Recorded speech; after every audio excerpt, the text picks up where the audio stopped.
My mother-in-law took everyone's kids to the toy store and announced, "You can buy anything you want, Grandma's treat." But when my daughter reached for a toy, she grabbed her arm and snarled, "Don't you dare touch anything, you little brat." When my confused daughter asked why, she slapped her hard and screamed, "Shut up. I don't want to hear your pathetic crying." At home, I saw my daughter's red cheek and empty hands while others played with new toys. I asked what happened and mother-in-law sneered, "Your daughter is mannerless, she'll end up a failure like you." Sister-in-law added, "Be happy she didn't get a beating from me too." I stayed silent, took my daughter's hand, and left. Then I made sure to destroy their lives forever. My name is Leah, and what happened to my 6-year-old daughter Clara at that toy store changed everything between my husband's family and me forever. Sometimes the most devastating revenge comes not from anger, but from calculated justice served ice cold. Let me start from the beginning. I married Evan 5 years ago, and from day one, his mother Nadine and his sister Brielle made it crystal clear that I wasn't welcome in their precious family. Evan was their golden boy, a successful software engineer who could do no wrong, and I was just the woman who trapped him with a pregnancy from my previous relationship. Clara wasn't Evan's biological daughter, but he loved her like his own and legally adopted her 2 years after we married. Nadine never missed an opportunity to remind me that Clara was just a stepchild and that I was lucky her son was charitable enough to take us in. Brielle, who was divorced and bitter about her own failed marriage, seemed to take particular pleasure in joining her mother's cruel comments. Evan always promised he'd talk to them, but somehow their behavior never changed. The toy store incident happened on a Saturday in March. Nadine had invited all the grandchildren over for what she called Grandma's special day. Clara was excited. She rarely got to spend time with her step-cousins, and she desperately wanted to feel like she belonged in the family. Brielle's 2 boys, Michael and Tyler, ages 7 and 9, were there, along with Evan's brother Joel's daughter, 5-year-old Sophia. I wasn't invited to this little excursion, of course. Nadine made sure to tell Evan that it was just for the grandchildren and grandparents. Evan thought it was sweet that his mother wanted to bond with all the kids. I had a bad feeling about it, but I kept my mouth shut. Clara was so happy, bouncing around in her little pink dress, talking about all the toys she might see. When they returned that afternoon, I immediately knew something was wrong. Michael and Tyler were showing off brand new action figures and building sets. Sophia was clutching a beautiful new doll with long blonde hair. Clara walked in behind them, empty-handed, with red eyes and a bright red handprint on her left cheek. My blood ran cold. "Clara, sweetheart, what happened to your face?" Before Clara could answer, Nadine swept into the room with that satisfied smirk she always wore when she'd done something particularly nasty. "Oh, that? Your daughter was being completely inappropriate at the store. She was grabbing at things that weren't meant for her, acting like a little animal. I had to teach her some manners." Brielle nodded approvingly from the couch. "Honestly, Leah, you really need to teach that child how to behave in public. She was embarrassing." I knelt down to Clara's level, my hands shaking as I gently touched her cheek. "Baby, can you tell Mommy what happened?"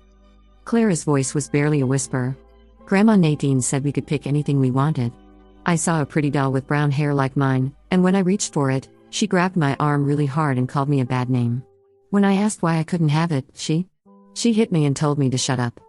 The room went silent except for the sound of the other children playing with their new toys. I looked up at Nadine, who was standing there with her arms crossed, completely unapologetic. "She needed to learn her place," Nadine said coldly. "I told all the children they could pick something, but that was for my real grandchildren. Clara isn't my real granddaughter, and I'm not spending my money on some other man's child. She should be grateful I didn't give her a worse beating." Brielle laughed, actually laughed. "Honestly, Leah, your daughter is so mannerless. She'll probably end up a failure just like you. Be happy she didn't get a beating from me too." I stood up slowly, my whole body vibrating with rage. But instead of screaming or causing a scene, I took Clara's hand and looked my husband's family dead in the eyes. "We're leaving," I said quietly. "Now." Evan, who had been standing there in shocked silence, finally found his voice. "Mom, that's not okay. Clara is my daughter too." Nadine scoffed. "Evan, honey, you're too soft. That child needs discipline, and clearly her mother isn't providing it." I didn't wait to hear more. I picked up Clara, grabbed her jacket, and walked out of that house. Evan followed us to the car, trying to apologize and make excuses, but I couldn't hear him over the sound of my own heart breaking for my little girl. That night, after Clara fell asleep in my arms, I made a decision. I wasn't going to let this slide. I wasn't going to smile and pretend everything was fine for the sake of family harmony. Nadine and Brielle had crossed the line, and they were going to pay for it. You see, what they didn't know was that I wasn't just some helpless woman who got lucky with their precious Evan. I was a freelance investigative journalist before I had Clara, and I still did consulting work for various legal firms. I knew how to dig up information, and I knew how to use it. I started my research the next morning.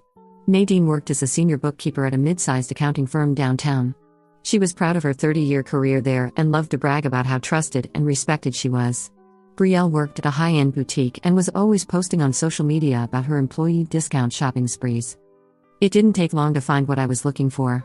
Nadine had been skimming money from her employer for years, small amounts at first but increasingly larger sums as she got more confident.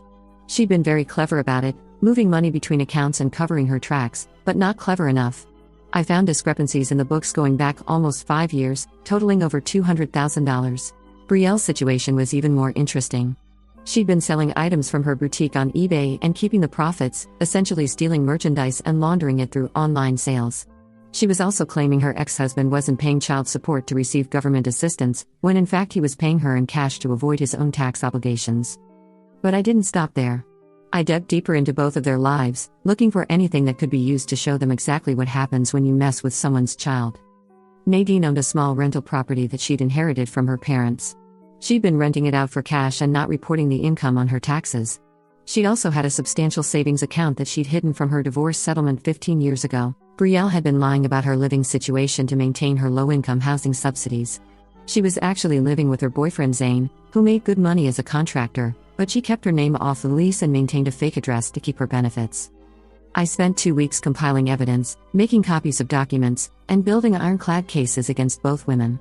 Every screenshot, every bank record, every tax document was meticulously organized and verified. Then I made my phone calls. I started with Nadine's employer, a Mr. Dalton who owned the accounting firm. I arranged to meet him under the pretense of needing accounting services for my consulting business. During our meeting, I casually mentioned that I'd noticed some irregularities in some financial documents I'd been reviewing for a legal case, and I thought he should be aware that someone in his industry might be giving accountants a bad name. I showed him just enough evidence to get his attention, then suggested he might want to look into his own books. I never mentioned Nadine by name, but I made sure he had the tools to find what he needed to find. Next, I contacted the IRS. I filled out Form 3949A, the information referral form, for both Nadine and Brielle. I provided detailed information about their unreported income, their fraudulent tax returns, and their hidden assets. I made sure to include enough documentation to prompt a full audit. Then I called the fraud hotline for the local housing authority about Brielle's living situation. I provided them with photographs of her and Zane together, copies of his contractor license showing his income, and evidence of her fraudulent application. I also contacted the district attorney's office about Brielle's theft from the boutique. I'd managed to trace several of her eBay sales back to items that had been jeweled as damaged or lost in the boutique's inventory system. But the most satisfying call was to Child Protective Services. I reported Nadine for physically abusing Clara, providing photos of the handprint on her face and a detailed account of what had happened. I made sure to mention that Nadine had admitted to the abuse in front of multiple witnesses and had expressed no remorse.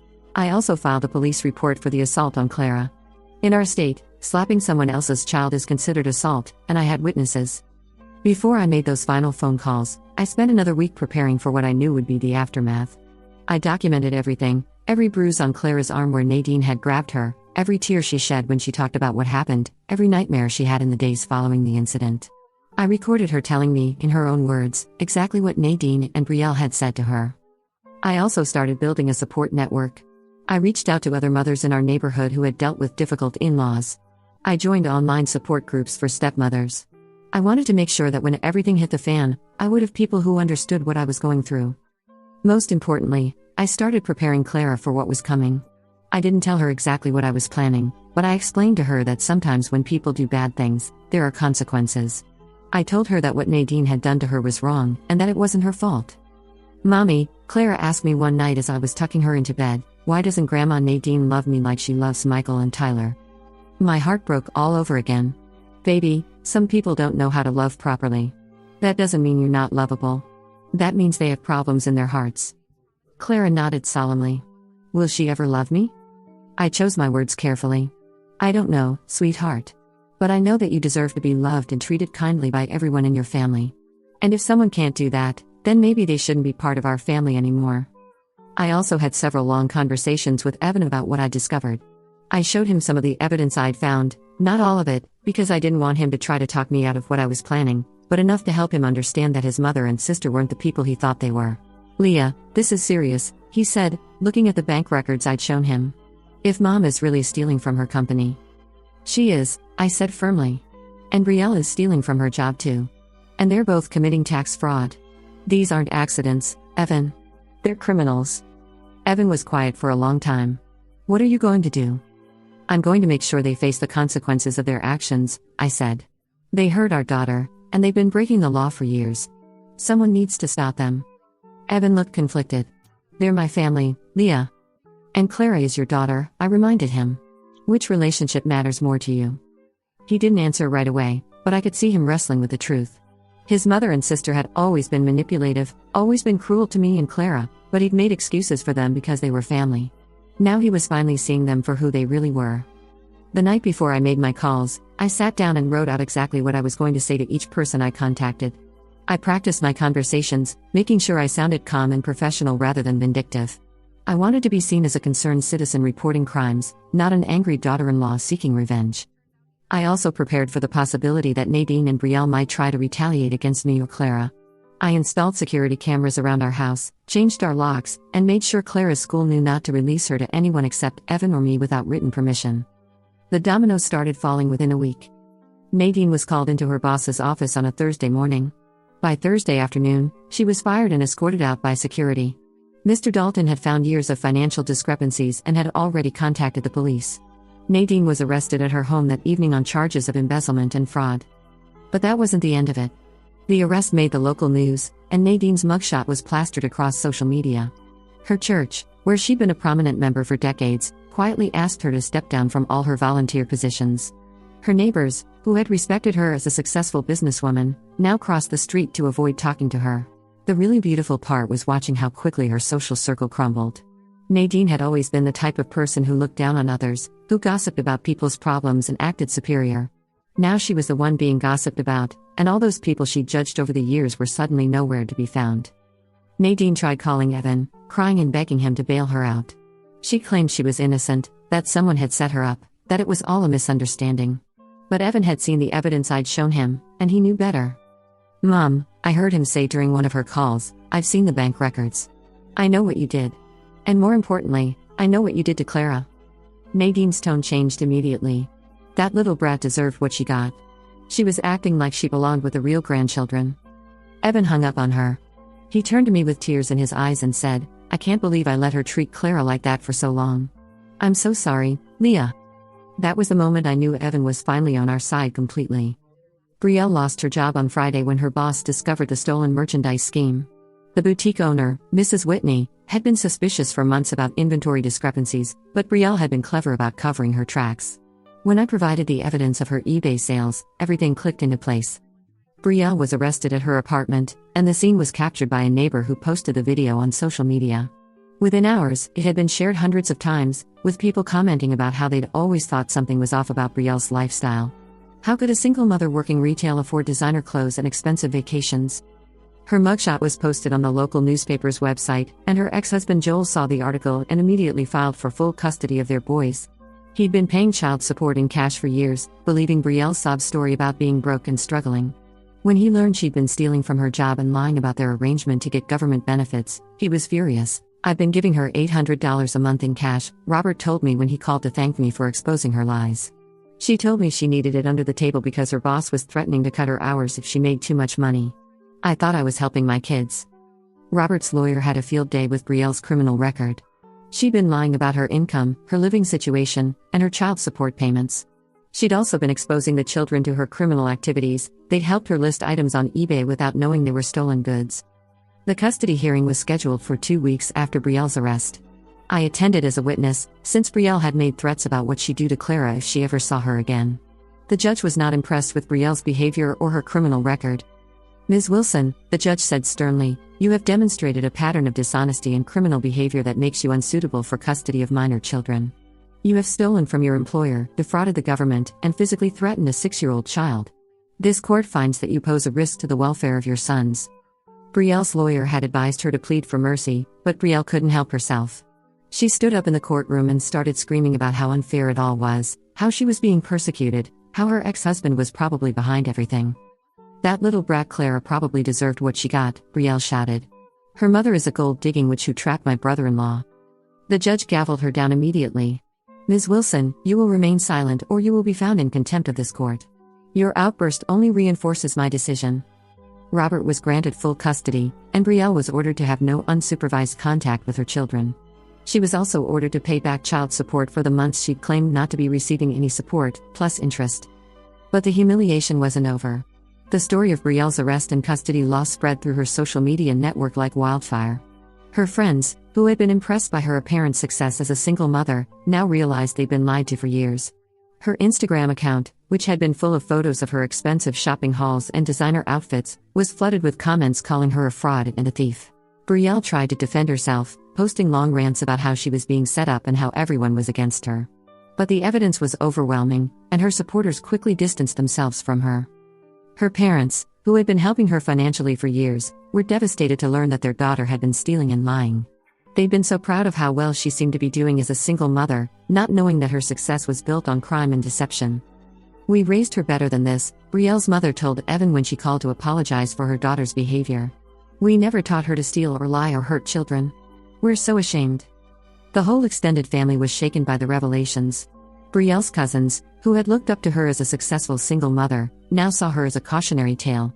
Her aunts and uncles, who had defended her during her divorce, now wondered if they'd been wrong to support her. But the most satisfying part was watching Brielle's carefully constructed image crumble completely.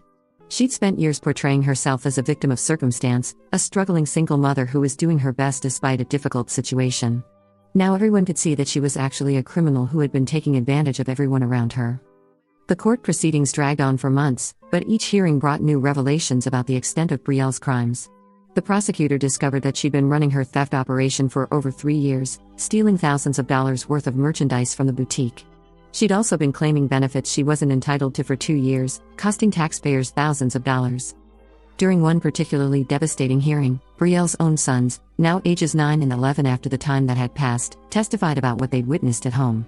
They talked about how their mother had taught them to lie about their living situation, how she'd made them help her sell things online without telling them the items were stolen, and how she'd often talked about Clara in cruel terms. Mom always said Clara wasn't really our cousin because she wasn't blood, 11-year-old Tyler testified. She said Clara's mom was just using Uncle Evan for money. The judge was visibly disturbed by the children's testimony. It was clear that Brielle had been poisoning her sons against Clara and teaching them to participate in her criminal activities. Meanwhile, Nadine's situation was getting worse by the day. The IRS had frozen all her accounts and seized her rental property. She was living in a motel, unable to make bail, and facing the possibility of spending the rest of her life in prison. Her former co-workers at the accounting firm were shocked by the extent of her theft. Nadine had been stealing from client accounts, manipulating payroll, and even skimming from the company's charity fund. She'd been so trusted that no one had thought to double-check her work, giving her free rein to steal for years. The worst part for Nadine was that her crimes had made national news. A trusted bookkeeper stealing hundreds of thousands of dollars from a small business was exactly the kind of story that local news stations loved to cover. Nadine's mugshot was shown on television, and her name was mentioned in articles about white-collar crime. Her church held a meeting to discuss whether to remove her from the membership rolls. The charity organizations she'd volunteered with launched their own investigations to make sure she hadn't stolen from them too. Her neighborhood association asked her to resign from her position on the board. Nadine's entire identity had been built on being seen as a respectable, successful woman. She'd been proud of her career, her reputation, and her standing in the community. Now all of that was gone, replaced by shame and criminal charges. The psychological impact on both women was severe. Brielle started drinking heavily and had to be hospitalized twice for alcohol poisoning. Nadine was unable to make bail due to being considered a flight risk, so she remained in county jail awaiting trial. The isolation and shame led to severe depression, and she was placed under psychiatric observation for several weeks. But I felt no sympathy for either of them. They had chosen to hurt my daughter, and they had chosen to commit crimes for years. The consequences they were facing were the natural result of their own actions. Clara, meanwhile, was thriving in therapy. She was learning to process what had happened to her and to understand that she deserved to be treated with love and respect. Her therapist, Dr. Noelle Brooks, was helping her work through the trauma of being rejected and abused by people who were supposed to love her. Clara is a rejoicably resilient child, Dr. Noelle Brooks told me during one of our sessions. She's processing this experience in a very healthy way. She understands that what happened to her was wrong, but she's not letting it define her self-worth. The therapy sessions also helped Clara understand the concept of consequences. She learned that when people do bad things, they have to face the results of their actions. This helped her make sense of what was happening to Nadine and Brielle. "They're in trouble because they made bad choices," Clara told me one day. "Not because of me." "That's exactly right, sweetheart," I said. "You didn't do anything wrong. They're facing consequences for their own actions." As the months passed and the legal proceedings continued, I found myself documenting everything that happened. I kept a detailed journal of every court hearing, every news article, every social media post about Nadine and Brielle's downfall. I wanted to have a complete record of how justice was served. The community response was overwhelmingly supportive. Other parents who had dealt with difficult in-laws reached out to share their own stories. Teachers at Clara's school made sure she felt extra loved and supported. Our neighbors rallied around us, offering help with childcare and emotional support. But perhaps the most meaningful support came from other members of Evan's family. His brother Joel made a point of including Clara in every family gathering, making sure she felt like a valued member of the family. His wife Lisa became like a second mother to Clara, taking her shopping for clothes and taking her to get her hair done. "Clara is our niece, period," Lisa told me. "It doesn't matter that she's not blood related. She's Evan's daughter, which makes her our family." What Nadine and Brielle did was unforgivable. But the extended family also rallied around Robert's sons, Michael and Tyler, who were struggling with their mother's criminal behavior and the loss of their relationship with their grandmother. They needed extra support and counseling to help them understand that their mother's actions weren't their fault. Evan's aunts and uncles, who had initially been skeptical of me when Evan and I first married, now went out of their way to welcome Clara and me into the family. They'd seen how Nadine and Brielle had treated us, and they were ashamed that they hadn't spoken up sooner. "We should have said something years ago," Evan's aunt Karen told me. "We could see how they were treating you and Clara, but we didn't want to cause family drama. We were wrong to stay silent." The family dynamics shifted completely. Nadine and Brielle, who had once been central figures in family gatherings, were now persona non grata. Family events were more peaceful and loving without their toxic presence. Clara started to blossom in this new environment. She was more confident, more outgoing, and more secure in her place in the family. She stopped asking why Nadine didn't love her and started focusing on all the people who did love her. "I have so many people who love me," she told me one day. "Daddy, and you, and Uncle Joel, and Aunt Lisa, and Aunt Karen, and Grandpa Joe." She went on to list nearly a dozen family members who had stepped up to show her love and support. That's when I knew that everything I'd done was worth it. Clara was finally getting the love and acceptance she'd always deserved, and the people who had hurt her were facing the consequences of their actions. The legal proceedings continued for over a year, but eventually, both Nadine and Brielle were sentenced to significant prison time. The community had watched the entire process unfold, and the message was clear: hurting children has consequences, and criminal behavior will be exposed and punished. Clara was now surrounded by people who loved her unconditionally, and she was learning that she deserved nothing less than complete acceptance and respect. The trauma of that day at the toy store was healing, replaced by new experiences of love and belonging. And Nadine and Brielle? They were exactly where they belonged, facing the consequences of their choices and learning that actions have consequences, no matter who you think you are or what you think you can get away with. The IRS moved within 6 weeks once they saw the evidence. Both women received notices of audit within a month, and their assets were flagged pending investigation. Nadine's rental property was eventually seized as part of the criminal investigation after the full audit was completed. The housing authority evicted Brielle from her subsidized apartment, and she was charged with fraud for lying on her application. Since she couldn't afford a lawyer, she was assigned a public defender who advised her to plead guilty to avoid jail time. CPS opened an investigation into Nadine's treatment of Clara, and after a thorough 3-week investigation that included interviews with all the children present that day, they recommended that she have no unsupervised contact with any children, including her own grandchildren. The most beautiful part was watching it all unfold. Evan was devastated. His mother and sister had both been arrested within a week of each other, and he couldn't understand how their lives had fallen apart so quickly. He kept asking me if I thought it was somehow related to the toy store incident. "I don't know," I'd say with a perfectly straight face. Maybe karma finally caught up with them. The criminal trials were scheduled for 18 months later. Nadine was facing up to 10 years in prison for the embezzlement charges, plus additional time for tax evasion. Brielle was looking at 2 to 5 years for theft and fraud, plus the loss of her children. But I wasn't done yet. I reached out to a family law attorney and discussed the possibility of getting a restraining order against Nadine to protect Clara from any future contact. The attorney was excited to take the case. She said that with Nadine's criminal record and history of violence against children, it would be an easy win. I also contacted the parents of Clara's step-cousins. I sent them copies of the CPS report and the police report, along with a gentle note explaining that I thought they should be aware of what had happened and make their own decisions about their children's safety. Joel, Evan's brother, was horrified. He immediately cut off contact with Nadine and Brielle, and he and his wife brought Sophia over to apologize to Clara personally. They also gave Clara a beautiful new doll to replace the one she'd been denied at the toy store. Brielle's ex-husband Robert called me directly to thank me for coming forward. He said he'd suspected Brielle was lying about their child support arrangement, but he hadn't known how to prove it without getting himself in trouble. He told me that he was going to file for full custody and that he'd make sure his boys understood that what had happened to Clara was wrong. The restraining order was granted without opposition and remained in effect for 5 years, with a possibility of renewal. Nadine was ordered to stay at least 500 feet away from Clara and to have no contact with her whatsoever. The judge noted that Nadine had shown a pattern of abusive behavior toward a minor child and that her lack of remorse made her a continued threat. But the sweetest revenge came a few months later, when Nadine's and Brielle's cases went to trial. I was called as a witness in both cases. After all, I was the one who had reported the crimes and provided much of the evidence. Sitting in that courtroom, watching Nadine try to explain to a judge why she'd stolen over $200,000 from her employer, I felt a deep sense of satisfaction. When the prosecutor asked me to describe what had happened at the toy store, I told the truth in clear, measured tones. I explained how Nadine had deliberately excluded Clara from the gift-giving, how she'd grabbed my daughter's arm hard enough to leave bruises, and how she'd slapped her across the face for asking a simple question.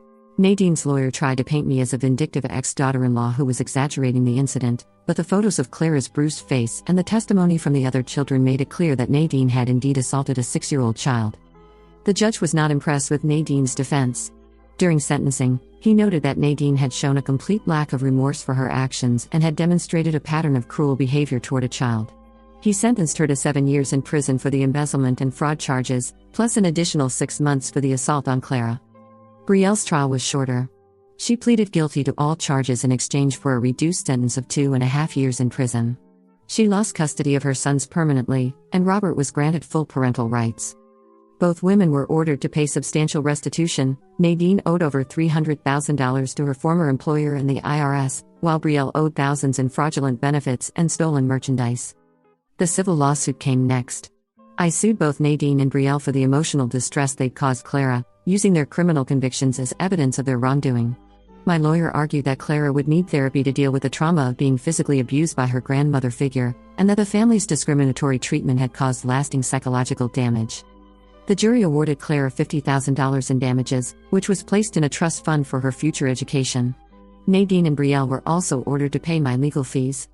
But perhaps the most satisfying part of the whole experience was watching how it affected Evan. He finally saw his mother and sister for who they really were, not the protective, loving family members he believed them to be, but cruel, criminal women who had abused his daughter and stolen from others. Evan cut off all contact with both of them. He wrote them letters in prison, explaining that their actions had destroyed not just their own lives but also their relationships with their family. He told them that he would never forgive them for what they'd done to Clara. The extended family rallied around us. Evan's brother Joel and his wife became like second parents to Clara. They made sure she felt loved and included in family gatherings, and they went out of their way to make up for the years of exclusion she'd experienced. Clara started therapy to deal with the trauma of what had happened. It took time, but she gradually began to heal. She learned that what Nadine and Brielle had done was wrong, and that she deserved to be treated with love and respect. She also learned that sometimes people who hurt us face consequences for their actions. The toy store incident had lasted maybe 30 minutes, but its effects rippled through multiple lives for years. Nadine and Brielle had thought they could abuse a child without consequences, but they learned that some actions have a price that must be paid. I never told Evan exactly how Nadine and Brielle's crimes had come to light so quickly. When he asked if I thought it was suspicious that they'd both been caught so soon after the toy store incident, I just shrugged and said that criminals always get caught eventually. But I knew the truth. I had methodically and carefully destroyed their lives, using their own crimes and cruelty against them. I had made sure that they would never be in a position to hurt Clara or any other child again.